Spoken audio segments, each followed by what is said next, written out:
Welcome to the Light Reading Extra podcast. I'm Kelsey Zeiser. I'm a senior editor at Light Reading, and we're here at Mobile World Congress in Barcelona, and I'm joined by Scott Agnew. I'm with AT&T. I'm the FirstNet president here at AT&T. Yeah, good to see you, Scott. Good to see you. How's the show going for you so It's far? great. A lot of work here. A lot of meetings, getting things done for public safety. This hall especially was busy. I was definitely jostling to get over here. Right. But that's always a good sign when it's a busy conference. So wanted to hear from you a little bit about, FirstNet and get an update there. I'm sure most people are familiar with it, but for those who aren't, can you tell us a little bit about how AT&T prioritizes network for first responders? Yeah, first I want to start with, FirstNet's in a league of its own. Right? It's an entire program that's been built from the ground up for public safety, by public safety, with public safety, with the oversight of the federal government. And so there's some very special things we did in relation to priority and preemption. And that is first starting with a dedicated core.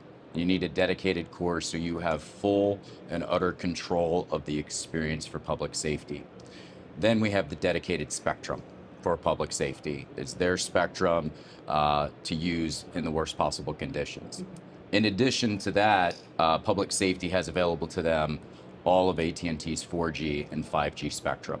And the reason why I want to bring that all together as we talk about priority and preemption, if you consider a dedicated core, you consider dedicated spectrum in a program that's built from the ground up, it is end-to-end priority that's given within the network.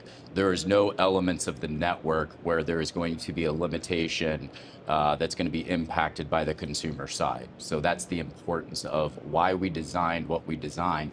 And you're starting to see right now, many countries are launching their public safety networks, and they're following that approach, and they realize you have to have a dedicated core. You cannot be controlled by certain economics that will limit the performance or limit public safety in a certain time of condition. Remember, the network isn't designed for a sunny day. It's supposed to work on a sunny day.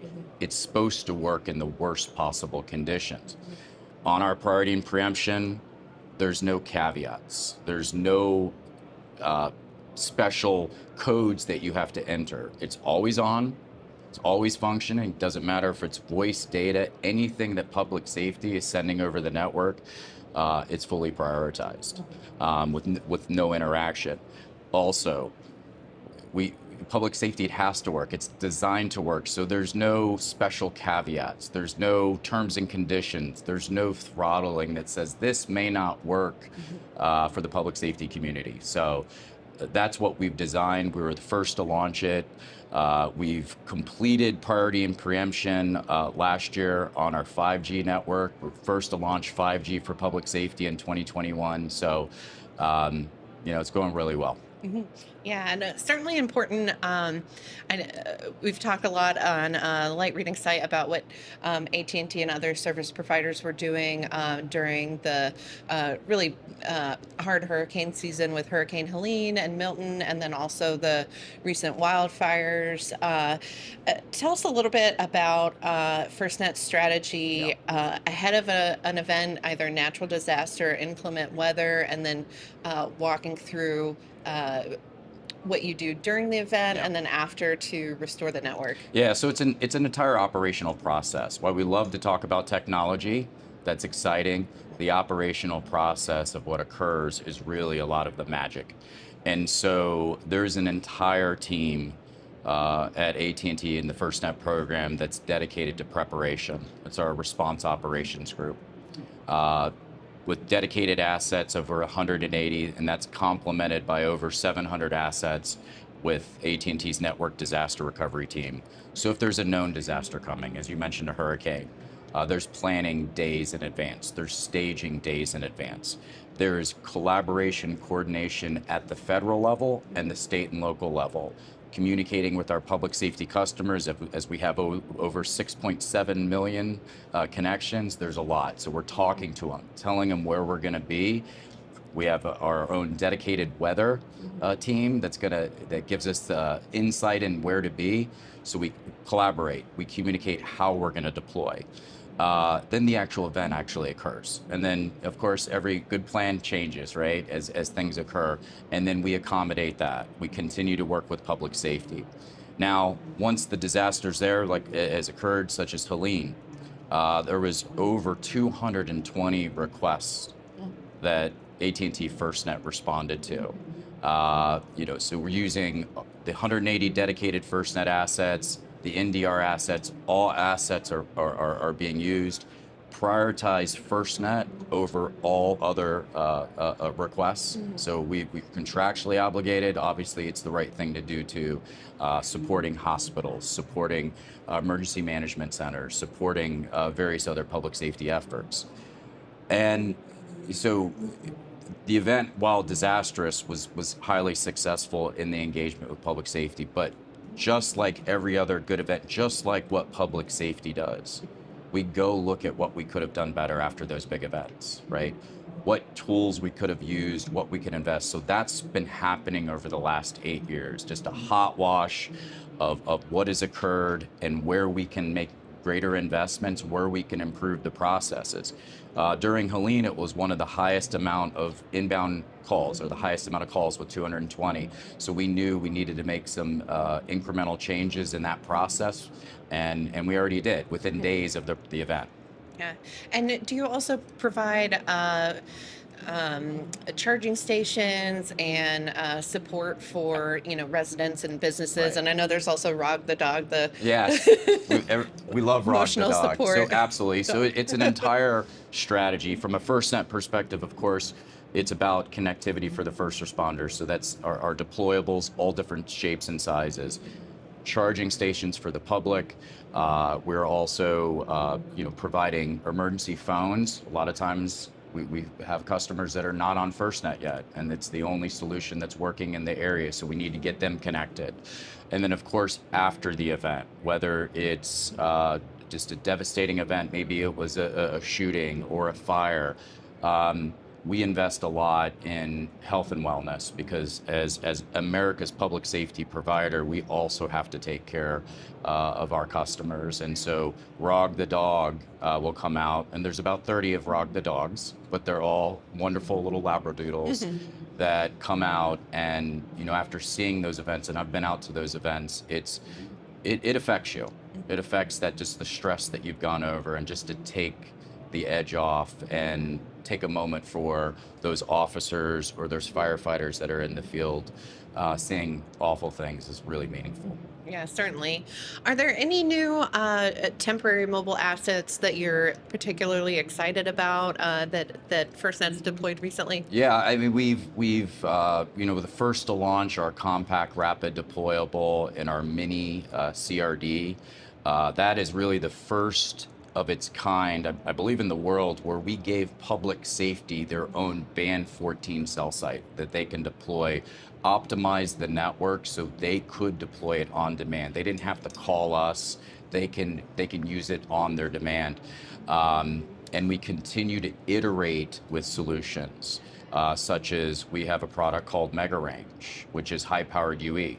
It's a device that can go up to 6 times farther than a traditional phone. So you've got your deployable assets, your different form factors. We're continuing to work with public safety on those form factors, but we also have devices that go further. So we're providing a lot of options for connectivity, not just to mention that over 250,000 square miles more macro coverage. Because of that FirstNet investment, it just gives us more. So we're throwing everything at it. It's not just one solution for public safety. You've got to provide layers and redundancy.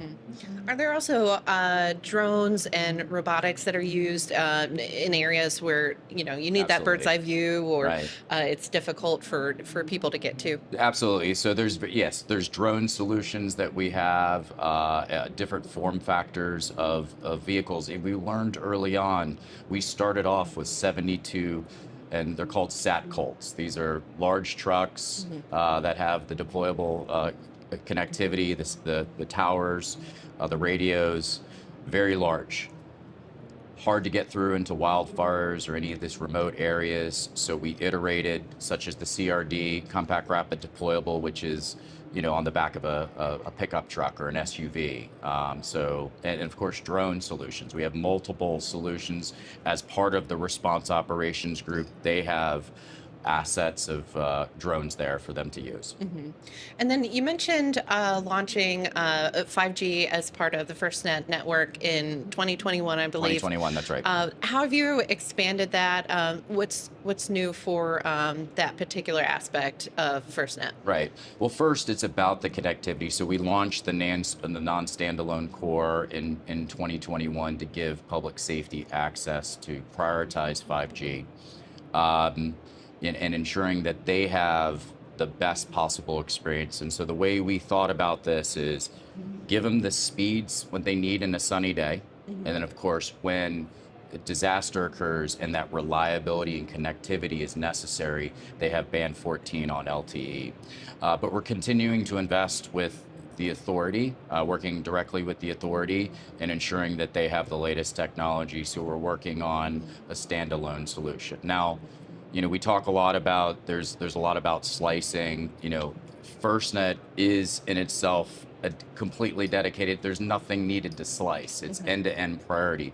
But the way we look at slicing is how can we be more fine-grained with public safety? So prioritizing within public safeties, such as maybe video, such as maybe potentially SWAT teams, things we have to definitely think through working with public safety where we have to slice within public safety. Is what we're looking forward to. Yeah. What are some of the important capabilities that those slices would provide? You mentioned, perhaps SWAT team. Is it, enhanced security, or tell me a little bit more Yeah, about we're that. thinking about just more finer grain, potentially aerial type solutions, video solutions that where connectivity, high connectivity, mission critical connectivity. Again, right now, from a platform perspective, the end-to-end priority is what public safety needs: 20 megahertz of dedicated spectrum, plus all the assets that AT&T brings is really the connectivity. It's all about the future and the future innovation we're preparing for. And AT&T recently had some announcements in terms of direct-to-device messaging. What's new there, and how will you incorporate it into FirstNet? Yeah, so from a FirstNet perspective, we always want to make sure before we deploy anything that is fully tested and it works for public safety. We can't do marketing gimmicks. We can't deploy something and it fails because we'll lose the trust. And we obviously have the obligation for it to work. So we've been working years on a direct-to-cellular solution that we're focusing on a FirstNet first approach. We're integrated into the FirstNet core, priority and preemption that has mission critical capabilities. So we have announced and recently done some test calls here within the last week over AST, which is the direct to cellular solution. Significant difference in the solutions that are out there, more spectrum, larger satellites that provide much broader coverage and much broader capabilities. Again, it's a part of our layered approach. Larger macro network, you've got mega range with extended connectivity, you have CRDs, and now you have direct to cellular coming to public safety, but it's fully integrated and it'll provide that end-to-end priority. And will that be the full gamut of voice, SOS, regular messaging? Right. Okay. We believe that for it to be of high value and used by public safety, that they need to have continuity of operations. Of course, they need text, they're going to need voice, they're going to need data, they're going to need their mission critical push to talk connectivity. So in a solution that we would launch for public safety, that's the requirement. And so that's why we're going in the direction that we're going with satellite. Yeah. And just to wrap up, we're in March now, we're out of hurricane season, hopefully. I don't exactly know when wildfire season is just because I'm on the East Coast. Now. Okay. Now. Great. Excellent.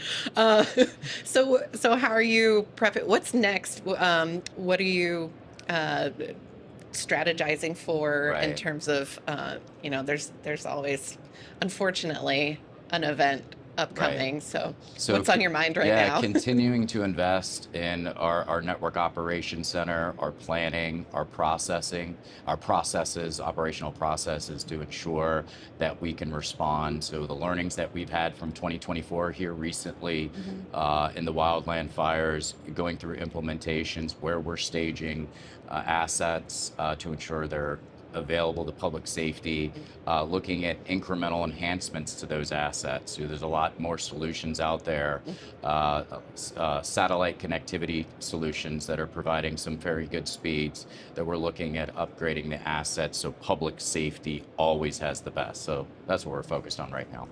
Yeah. Well, Scott, thanks so much for joining me on the podcast, and hope you have a good rest of the show. All right, you too, Kelsey. Thank you. Thank you.